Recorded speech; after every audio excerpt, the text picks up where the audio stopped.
Sir আপনাকে এটা দেখতে সুন্দর লাগছে না, বিশাল সুন্দর লাগছে স্যার। আপনার মনও ভালো, তার জন্যই আপনাকে সুন্দর লাগছে দেখতে। বিশাল সুন্দর লাগছে স্যার। আপনার 7 বছর বয়স মনেই হচ্ছে না, আপনার মনে হচ্ছে 26 বছর বয়স। ওই স্কুলের ম্যাডামটা আপনাকে দেখে না খুব ফ্ল্যাট হয়ে যাবে। স্যার একটু কান দিন, কানে শুনুন। স্যার ওই আমার বন্ধুগুলো আছে না, রোহিত আর অভিকা, আপনাকে স্যার বোকাচোদা বলেছে। আপনি বলেন ঘুষ দিয়ে স্কুলের টিচার হয়েছেন।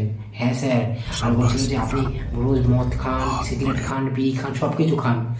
আরো কথা বলেছিল স্যার, আপনাকে বলেছে আপনি দেশি চুলকে পাল্লুকে নিচে পাকে রাখে। এই ডান্সটা দেখতে বলে আপনি সব থেকে বেশি ভালোবাসেন, ওরাই বলছিল আমাকে। আমি বলছিলাম হ্যাঁ স্যার এই ডান্সটা ভালো, কিন্তু ওরা বলছিল স্যার আপনিও করতে পারেন এইটা। হ্যাঁ স্যার বলছিল, ওরাই বলছিল। বলেছিলাম এখন আর স্যার ওই পাল্লুকে নিচে ছুপাকে রাখা এইখানটায় ডান্স করে না স্যার, এখন ইমি ইমি ইমি ইমি ইমি ইমি ইমি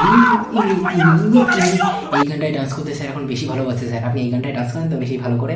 अबे साले আমি জানি স্যার, আমাকে এবার পাস করিয়ে দেবেন স্যার, পাস করিয়ে দেবেন। बात हुआ था हमारा उनसे, वो लव करते हैं। चूतिया बनाया तुमको।